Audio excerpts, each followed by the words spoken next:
The Arizona desert stretched endlessly in every direction. A canvas of red earth and sagebrush painted against the backdrop of a sky so vast it seemed to swallow the horizon whole. It was in this unforgiving landscape that Aiyana first learned to run not for sport or pleasure, but for survival. At 17, she had already mastered the art of disappearing into the desert's embrace, becoming one with the shadows that danced between the towering saguaro cacti and the jagged rock formations that jutted from the earth. Like ancient sentinels, her name meant eternal blossom in Apache, a cruel irony given that she felt more like a tumbleweed, constantly moving, never taking root anywhere long enough to bloom. The San Carlos Apache Reservation had been her home for the first 15 years of her life. But home was a complicated word for someone who had never truly felt like she belonged anywhere. Aiyana's story began with tragedy, as so many stories do in the borderlands between two worlds. Her mother, Maria, had been a bridge between cultures, Apache by blood but educated in the white man's schools. Fluent in both languages, comfortable in both worlds, until the day she fell in love with a man who existed in neither. Aiyana's father had been a drifter, a cowboy with Irish blood and restless feet who had wandered onto the reservation looking for work and found something he thought was love. The relationship had been doomed from the start. The tribal council disapproved of Maria's choice, viewing her relationship with an outsider as a betrayal of Apache traditions. The white communities surrounding the reservation were equally unwelcoming, seeing their union as an abomination that threatened the careful boundaries that kept their worlds separate. Caught between two forms of rejection, Maria and her cowboy had tried to make a life together, but love alone couldn't overcome the weight of societal disapproval. When Aiyana was born, she became a living symbol of that impossible love to Apache for the white world. Too mixed for some in her mother's community, her father had disappeared when she was 3, unable to handle the pressure and the constant reminder that his presence brought more harm than happiness to the woman he claimed to love. Maria had done her best to raise Aiyana alone, but the weight of single motherhood combined with the social isolation had taken its toll. "You are caught between two worlds, little one," Maria would tell her daughter during their long walks in the desert, "but that doesn't make you less than anyone. It makes you more. You carry the strength of both peoples in your blood." But strength felt like a burden when you were different in a world that demanded conformity. At school on the reservation, Aiyana excelled academically, her quick mind absorbing knowledge like the desert absorbed rare rainfall. She spoke English with perfect grammar, a skill her mother had insisted upon. But this variability sometimes set her apart from classmates who viewed her linguistic precision as putting on airs. Her mixed heritage was visible in her features. The high cheekbones and dark eyes of her Apache ancestors, combined with the lighter skin and auburn highlights in her black hair that spoke of her Irish heritage. She was beautiful in a way that made people stare, but the attention felt more like scrutiny than admiration. The turning point came when Aiyana was 15. Her mother, who had been battling depression for years, finally succumbed to the weight of her isolation and took her own life on a cold February morning. Aiyana found her, and the image of her mother's peaceful face in death became seared into her memory, a reminder of what happened when the world became too heavy to carry. The tribal social services tried to place Aiyana with relatives, but the family dynamics were complicated. Her maternal grandmother, a traditional woman who had never fully accepted Maria's choices, agreed to take Aiyana in but made it clear that the girl would need to choose a side, embrace her Apache heritage fully and reject the white world that had brought so much pain to their family. "Your mother's mistake was trying to live in both worlds," her grandmother Aiyana told her during one of their tense conversations. "You must choose to be Apache, completely Apache, or you will end up like her." But Aiyana couldn't simply erase half of who she was. The Irish blood in her veins carried stories, two tales of her father's people, who had also been displaced, who had also struggled to find their place in a world that didn't always welcome them. She felt connected to both heritages, and the demand to choose felt like being asked to cut off a limb. The situation at her grandmother's house became increasingly tense. Aiyana was a respected elder in the community, a keeper of traditional stories and customs, but she was also rigid in her beliefs about cultural purity. She forbade Aiyana from speaking English in the house, insisted she wear traditional clothing, and tried to arrange for her to participate in coming-of-age ceremonies that felt foreign to a girl who had been raised in a more modern context. "I am trying to save you from your mother's fate," Aiyana would say when Aiyana resisted. "The white world will never accept you, but our people will if you commit to being one of us." But commitment felt like imprisonment to a girl who had inherited her father's restless spirit along with his coloring. Aiyana began to feel like she was suffocating under the weight of expectations and traditions that felt imposed rather than embraced. She started skipping school, spending her days wandering the desert, finding solace in the vast emptiness that asked nothing of her except survival. It was during one of these desert wanderings that Aiyana discovered her gift for running. She had always been fast, but something about the open space and the rhythm of her feet against the earth awakened something primal in her. She could run for hours without tiring, her body finding a natural cadence that matched the heartbeat of the land itself. Running became her escape, her meditation, her prayer. In motion, she didn't have to be Apache or Irish. traditional or modern, acceptable or outcast. She could simply be Aiyana, a girl moving through space and time, connected to something larger than the small-minded divisions that plagued human society. Her grandmother noticed the changes in Aiyana's behavior, the long absences, the distant look in her eyes, the way she seemed to be pulling away from the community even as Aiyana tried to integrate her more fully into it. Running away won't solve your problems, Aiyana warned her during one of their increasingly frequent arguments. You cannot outrun who you are. I'm not running away, Aiyana replied, though even as she said it, she wondered if it was true. I'm running towards something. I just don't know what yet. The final break came on Aiyana's 17th birthday. Aiyana had arranged for a traditional ceremony to mark her granddaughter's transition to womanhood, inviting the entire community to witness Aiyana's formal acceptance into Apache society. The ceremony was beautiful, meaningful, and felt completely wrong to a girl who was still figuring out what acceptance meant to her. Standing in the circle of elders, wearing traditional dress that felt like a costume, listening to words in Apache that spoke of belonging and commitment, Aiyana felt more isolated than ever. She looked around at the faces of her community, some welcoming, some skeptical, all expecting her to become something she wasn't sure she could be. When the ceremony called for her to speak, to declare her commitment to Apache ways and her rejection of the white world that had caused her family so much pain, Aiyana found herself unable to say the words. The silence stretched on, becoming uncomfortable, then painful, then impossible to break.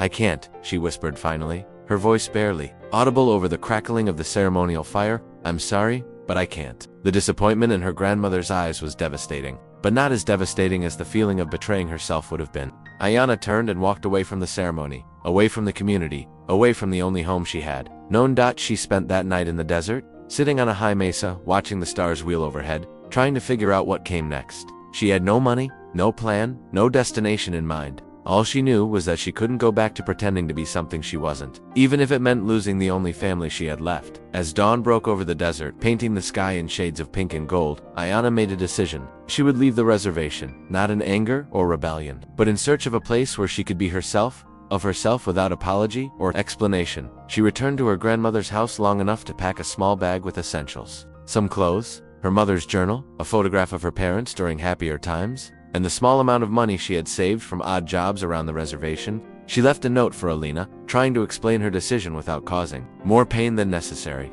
Grandmother, she wrote, I am not rejecting our people or our ways. I am trying to find a way to honor both sides of my heritage without betraying either. I hope someday you will understand. I love you, and I will carry the stories you taught me wherever I go. By the time Aiyana found the note, Aiyana was already miles away, running across the desert with the sunrise at her back and the vast unknown stretching before her. She had no destination in mind, only a deep certainty that somewhere out there was a place where she could stop running and start living. The first few days were the hardest. Aiyana had grown up in the desert, but surviving alone was different from taking day trips with her mother or grandmother. She had to find water, shelter, and food, while avoiding the dangers that lurked in the wilderness, both animal and human. She followed old Apache trails that her grandmother had shown her, paths that connected water sources and provided natural shelter. Her mixed heritage, which had been such a source of conflict in human society, became an advantage in the wilderness.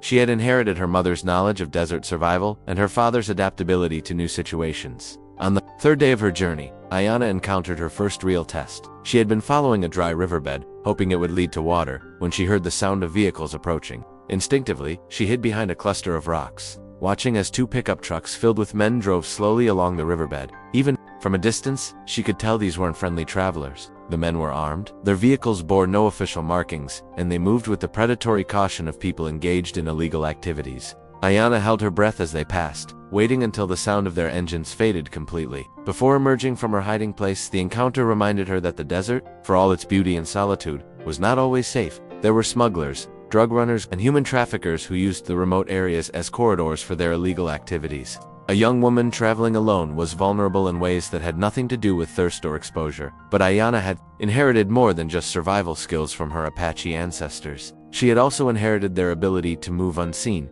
to read the land and the signs it offered, to become invisible when necessary. These skills, combined with her natural speed and endurance, allowed her to avoid most human contact as she continued. Her journey, she traveled mostly at dawn and dusk, resting during the heat of the day and the cold of night. She found water at hidden springs that her grandmother had told her about in stories, gathered edible plants that her mother had taught her to identify, and slowly made her way toward somewhere. It was on the 7th day of her journey that Aiyana first saw the ranch She had climbed to the top of a ridge to get her bearings when she spotted the cluster of buildings in the valley below. From her vantage point, she could see a modest house, several outbuildings, and extensive corrals filled with horses. What caught her attention wasn't the buildings themselves, but the man working with the horses. Even from a distance, she could see that he moved with the quiet confidence of someone who understood animals, someone who had spent years learning to communicate without words. Aiyana watched for nearly an hour as the man worked with a particularly spirited horse, never raising his voice, never using force, simply waiting and responding until the animal began to trust him.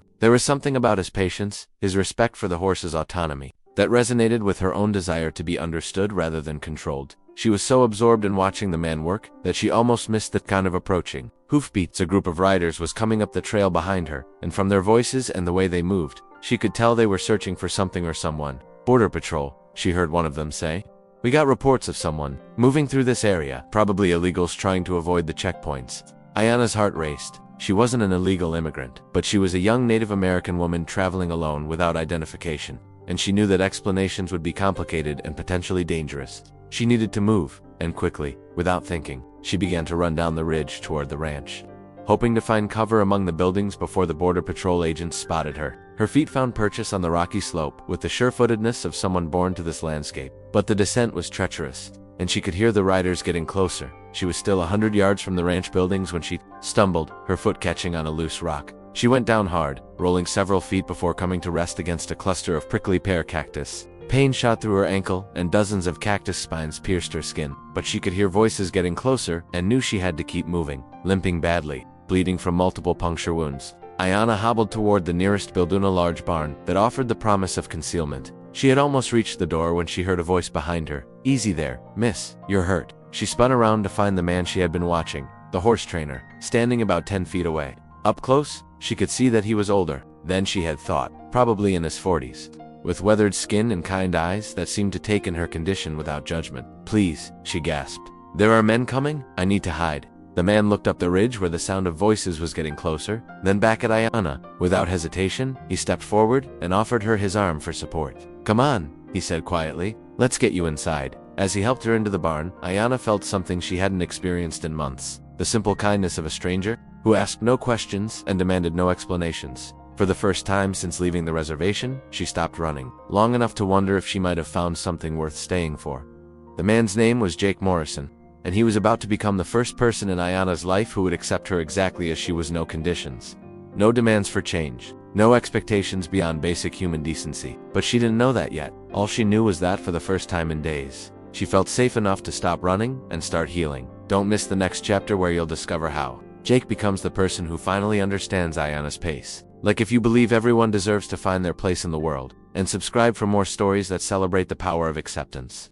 Jake Morrison had been alone for so long that he had forgotten what it felt like to have another person's breathing change the rhythm of his daily life. At 43, he had grown accustomed to the solitude of his ranch. 2 conversations limited to the horses he trained, and the occasional interaction with neighbors who respected his preference for privacy. The sudden appearance of a wounded Apache girl in his barn disrupted the careful equilibrium he had built around his isolation, but not in the way he might have expected. As he helped Aiyana into the barn, Jake's first concern was practical. She was injured, bleeding, and clearly in some kind of trouble. The voices of the Border Patrol agents were getting closer, and while Jake had nothing against law enforcement, he had developed an instinct for protecting those who seemed to need protection, regardless of the circumstances that brought them to his door. "There's a tack room in the back," he told Aiyana quietly, guiding her toward the rear of the barn. "It's got a lock on the inside. Stay quiet until they're gone." Aiyana looked at him with a mixture of gratitude and suspicion.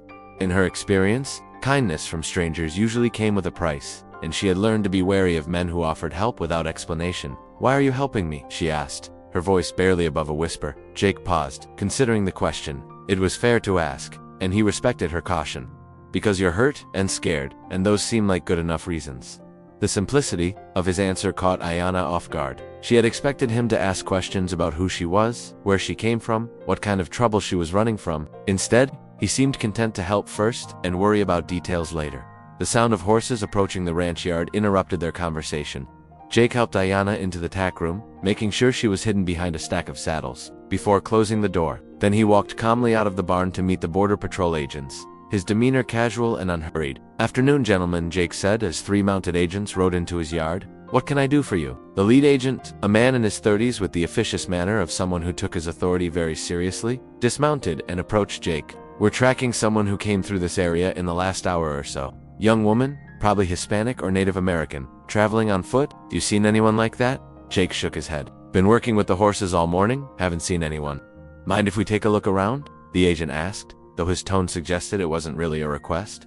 Help yourselves, Jake replied, though I should warn you, I've got a stallion in the back corral who doesn't take kindly to strangers. Might want to give him some space. The agent spent 20 minutes searching the property, checking the outbuildings and scanning the surrounding area with binoculars. Jake continued working with his horses, seemingly unconcerned by their presence, but keeping one eye on the barn where Aiyana was hidden. Finally, the lead agent approached Jake again. We'll be moving on, but if you see anyone matching that description, give us a call. He handed Jake a business card. There's been increased activity in this area lately. Smugglers, illegals, that sort of thing. Can't be too careful. I'll keep that in mind, Jake said, pocketing the card without looking at it. After the agents left, Jake waited another hour before returning to the barn. He found Aiyana exactly where he had left her, curled up in the corner of the tack room, her eyes alert and wary. They're gone, he said simply. Aiyana emerged from her hiding place slowly, still favoring her injured ankle. In the better light of the barn, Jake could see the extent of her injuries. Dozens of cactus spines embedded in her arms and legs, cuts and scrapes from her fall, and an ankle that was already beginning to swell. We need to get those spines out and clean those cuts, Jake said.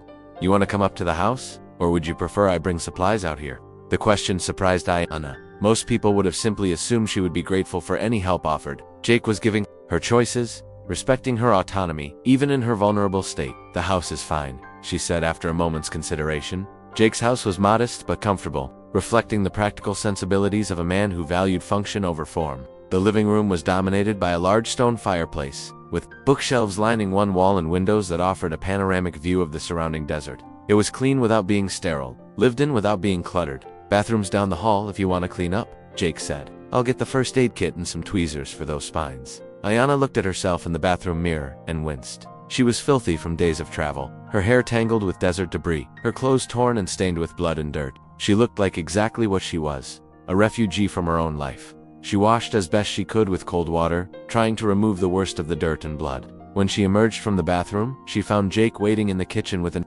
impressive array of first aid supplies spread out on the table. I do a lot of veterinary work on the horses, he explained. Seeing her surprised expression, learned to handle most medical situations myself. Sit down and let's take a look at that ankle. For the next hour, Jake worked methodically to remove the cactus spines from Aiyana's skin, clean her cuts, and bandage her wounds. His hands were gentle but sure, and he worked mostly in silence, occasionally asking if something hurt or if she needed a break. Ankle sprained, not broken, he said finally, wrapping it in an elastic bandage. You'll need to stay off it for a few days if you want it to heal properly. I can't stay, Aiyana said automatically. I need to keep moving. Where to? Jake asked. The question hung in the air between them. Aiyana realized she didn't have a good answer. She had been running away from something rather than toward something, and now that she had stopped long enough to think about it, she wasn't sure what came next. I don't know, she admitted finally. Jake nodded as if this was a perfectly reasonable answer. Well, until you figure it out, you're welcome to stay here. I've got a guest room that doesn't get much use, and I could use some help around the ranch if you're interested in earning your keep. Aiyana studied his face, looking for signs of ulterior motives or hidden agendas. She had learned to be suspicious of offers that seemed too good to be true, but Jake's expression was open and honest. Why would you do that? She asked. You don't know anything about me. I know you're hurt and you need help, Jake replied.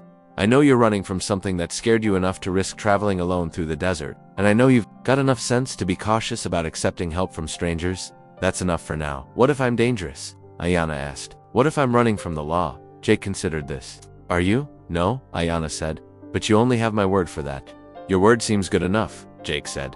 Besides, I'm a pretty good judge of character, and you don't strike me as the dangerous type. That evening, as Aiyana sat on Jake's front porch, watching the sunset paint the desert in shades of gold and crimson, she tried to remember the last time someone had shown her such uncomplicated kindness. Jake had given her a room, fed her a simple but satisfying dinner, and asked no questions beyond whether she needed anything else. You don't talk much, she observed when Jake joined her on the porch with 2 cups of coffee. Neither do you, he replied with a slight smile. Seems to work out well.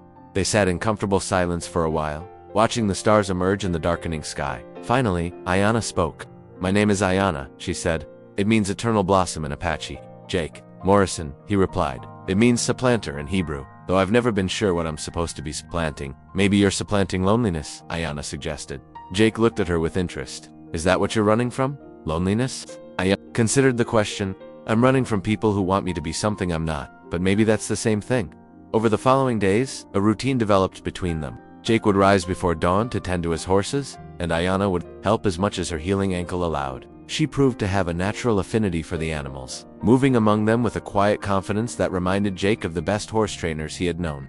You've worked with horses before, he observed one morning as he watched her calm a skittish mare. My grandmother had horses on the reservation, Aiyana explained. She taught me that they're like people, they respond better to respect than to force. Smart woman, Jake said. She was. Aiyana agreed. We just disagreed about some things. Jake didn't press for details, and Aiyana appreciated his restraint. She had grown tired of having to explain herself, justify her choices, defend her right to exist as she was rather than as others wanted her to be. As her ankle healed, Aiyana began to explore the ranch more thoroughly. It was a modest operation by Texas standards, about 500 acres of high desert land with a small herd of cattle and a dozen horses that Jake trained for other ranchers. The work was hard, but satisfying, and Aiyana found herself settling into the rhythm of ranch life more easily than she had expected. You're good with the horses, Jake told her one evening as they watched a particularly difficult stallion that had been making progress under Aiyana's patient attention. You ever think about making it a career? I never thought I'd be anywhere long enough to have a career, Aiyana admitted. What changed? Jake asked. Aiyana looked around at the ranch, at the horses grazing peacefully in the evening light, at Jake's weathered face that had become familiar and comforting over the past weeks. Maybe I found someone who doesn't need me to change, she said. It was Jake's turn to consider her words. He had been alone for so long that he had almost forgotten what it felt like to have someone understand him without explanation. His ex had left him 5 years earlier, frustrated by his preference for solitude and his inability to share his emotions in the way she needed. Since then, he had convinced himself that he was better off alone, that relationships required compromises he wasn't willing to make. But Aiyana was different. She didn't demand conversation when silence felt more natural. She didn't try to fix him, or change him, or make him into someone more socially acceptable. She simply existed alongside him, contributing to the work of the ranch and asking for nothing more than the same acceptance in return. I've been thinking, Jake said one evening, as they sat on the porch after a particularly successful day of training. This arrangement we have, it's working pretty well. If you wanted to make it more permanent, I'd be open to that. Aiyana felt something shift inside her chest, a loosening of tension she hadn't even realized she was carrying. What would that look like? Partnership, Jake said simply. Equal shares in the ranch, equal say in how we run things. I handle the business side, you handle the horse training. We build something together. The offer was more generous than anything Aiyana had dared to hope for, but it also scared her. Permanence was a foreign concept to someone who had spent her life running from one situation to another. What if it doesn't work out? She asked. What if I disappoint you? What if you don't? Jake countered. What if we build something good here? That night, Aiyana lay in bed staring at the ceiling, thinking about Jake's offer. For the first time in her life, someone was asking her to stay, not because they needed her to be something different, but because they valued who she already was. The next morning, she found Jake in the barn, working with a young colt that had been abandoned by its mother. He was bottle feeding the animal with the same patient care he had shown when treating her injuries weeks earlier. I'll stay, she said without preamble. Jake looked up from the colt, a slow smile spreading across his face. Good, he said. I was hoping you would, but I have conditions, Aiyana continued. Name them. I want to go back to the reservation eventually. Not to stay, but to make peace with my grandmother. And I want to learn more about horse training, not just the basics, but the advanced techniques. If we're going to be partners, I want to pull my weight. Fair enough, Jake agreed. Anything else? Aiyana hesitated, then decided to voice the fear that had been nagging at her. What if people have problems with us working together? A white man and an Apache woman. I mean, this part of Arizona isn't exactly known for its progressive attitudes. Jake set down the bottle and looked at her seriously. Aiyana, I've spent most of my adult life not caring what other people think about my choices. I'm not about to start now. If people have problems with our partnership, that's their problem, not ours. His certainty was reassuring, but Aiyana knew that the reality of their situation would be more complicated than Jake's idealism suggested. Still, for the first time in her life, she felt like she had found someone willing to face those complications. Alongside her, over the following months, their partnership flourished. Aiyana proved to have an intuitive understanding of horse psychology that complemented Jake's technical knowledge and business acumen. Together, they developed training methods that were more effective and humane than traditional approaches, attracting clients from across the Southwest. Word of their success spread, and with it came the inevitable questions and assumptions about their relationship. Some people assumed they were romantically involved, others suspected that Jake was taking advantage of cheap labor, and still others questioned whether an Apache woman could really be an equal partner in a successful business.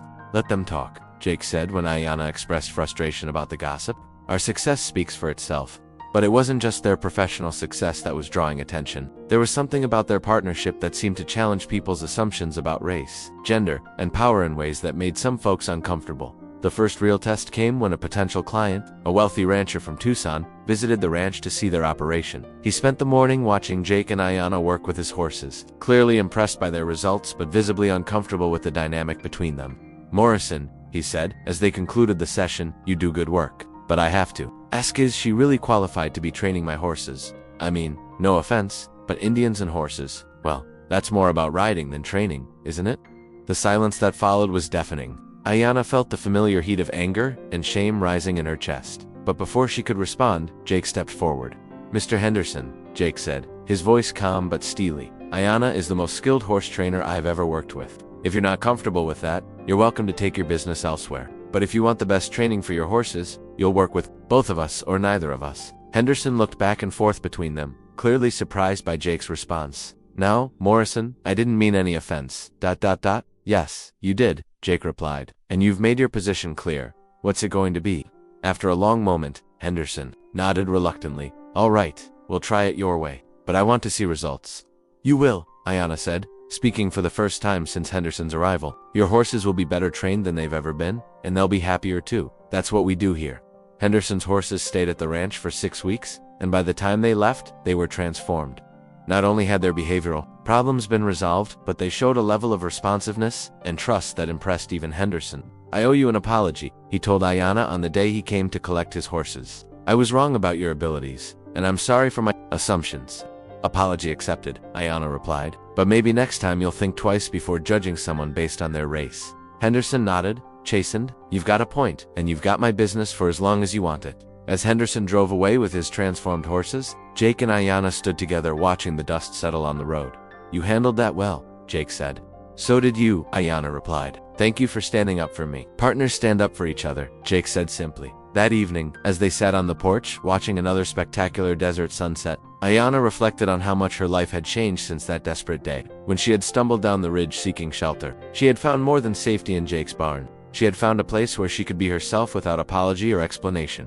"I've been thinking about what you said," she told Jake, "about going back to the reservation to make peace with my grandmother, and I think I'm ready. But I'd like you to come with me, if you're willing." Jake looked at her with surprise. "You sure about that? Meeting the family is a pretty big step." Aiyana smiled. "We're partners, remember. Besides, I think my grandmother would like you. You both believe in the importance of patience and respect when dealing with stubborn creatures." "Are you calling me a stubborn creature?" Jake asked with mock indignation. "If the boot fits," Aiyana replied, laughing. As they made plans for the trip to the San Carlos reservation, both Jake and Aiyana knew they were embarking on more than just a journey to make peace with the past. They were stepping forward into a future they were building together, one based on mutual respect, shared purpose, and the radical idea that two people from different worlds could create something beautiful when they learned to move at the same pace. The journey to reconciliation begins. Will Aiyana's grandmother accept their partnership? Subscribe to find out how love and understanding can bridge any divide.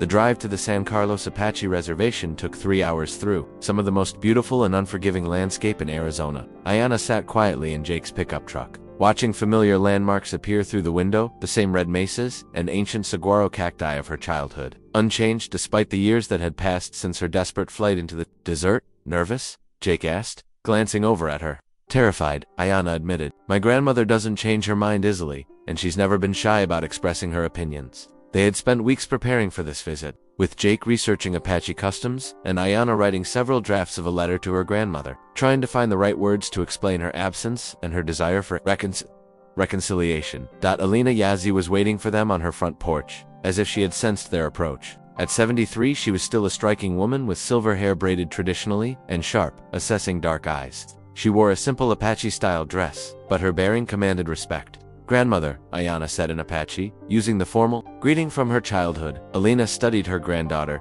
taking in the changes years had wrought. Aiyana looked healthier, more confident, more settled in her own skin than when she had left. "Aiyana," Alina replied neutrally. "You look well, thank you. Grandmother, I've missed you." Elena's expression softened slightly before turning to Jake. And who is this man you have brought to my home?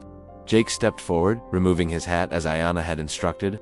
Mrs. Yazi, my name is Jake Morrison. I'm honored to meet you. Alina assessed him thoroughly, weathered man in his 40s with calloused hands that spoke of honest work and respectful eyes that met her gaze without flinching. You are the rancher, she said. It wasn't a question. Yes, ma'am. Aiyana and I are partners in a horse training operation. Partners, Alina repeated, her tone suggesting she understood the word carried multiple meanings. The next hour was intense as Alina questioned Jake about everything: his background, intentions, understanding of Apache culture, and feelings. About Aiyana, her questions were direct and sometimes uncomfortable, but Jake answered honestly, recognizing this as a formal evaluation. You are not married, Alina observed. No, ma'am, I was, but we wanted different things. She needed more social interaction than I was comfortable with. I needed someone who could appreciate solitude and simple living, and you think my granddaughter can give you these things. I think your granddaughter and I understand each other in ways that don't require explanation, Jake replied. We work well together, respect each other, and we're building something good. Alina turned to Aiyana. And you, what do you think you have found with this man?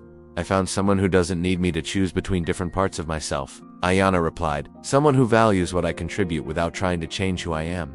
He is white, Alina said bluntly. Yes, and I am Apache and Irish. We are what we are, grandmother. The question is whether we can build something good together. Despite what others might think, after a long silence, Alina spoke. Your mother tried to live in both worlds. It brought her great pain. I'm not trying to live in both worlds, Aiyana replied. I'm trying to create a new world where I don't have to choose. Alina led them to a corral behind her house where she kept a horses, an older mare, and a young stallion that had been giving her trouble. He belonged to my neighbor who died last month, Alina explained. His family asked me to take the horse, but he is angry and will not let anyone near him. Jake and Aiyana exchanged glances, understanding this was their test. They spent minutes observing the horse, then began working without needing to discuss strategy.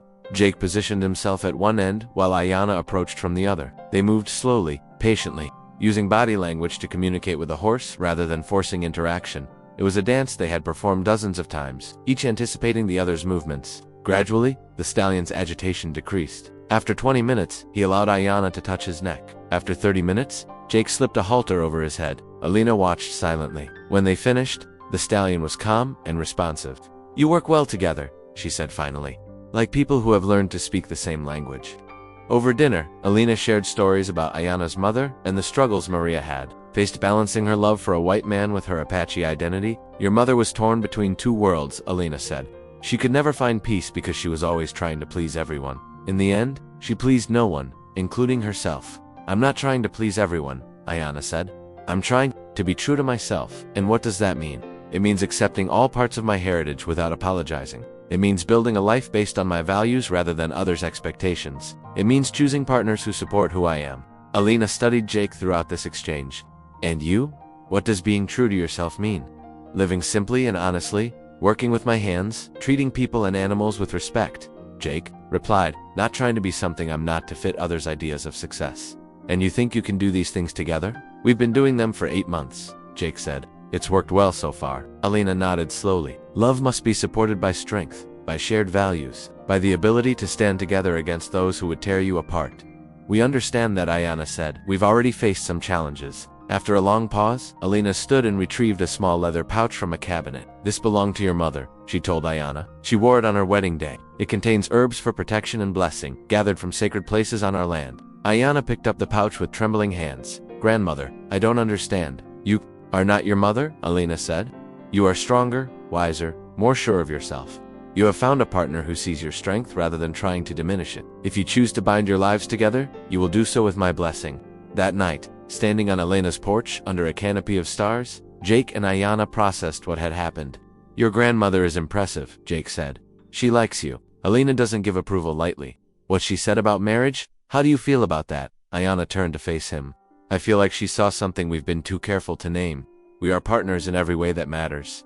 The question is whether we're ready to make it official. Are you? Jake asked. Are you? They looked at each other in the starlight, to people who had found something they hadn't known they were looking for. I think I've been ready for a while, Jake said slowly. I just didn't want to assume you felt the same way. I do, Aiyana said simply. The next morning, as they prepared to leave, Alina gave them a bundle wrapped in traditional cloth. Seeds from my garden and healing herbs, she said. Plant them at your ranch, and you'll always have a piece of this place with you. Aiyana hugged her grandmother tightly. Thank you for understanding. Thank you for accepting us. Thank you for being brave enough to choose your own path, Aiyana replied, and for finding someone worthy of walking it with you. She embraced Jake as well. Take care of her not because she needs it, but because love requires tending, like a garden. I will, Jake promised. And she'll take care of me too. The drive back was quiet, both processing the profound changes. They had arrived as partners. They were returning as something more, a couple blessed by family, ready to face whatever challenges lay ahead.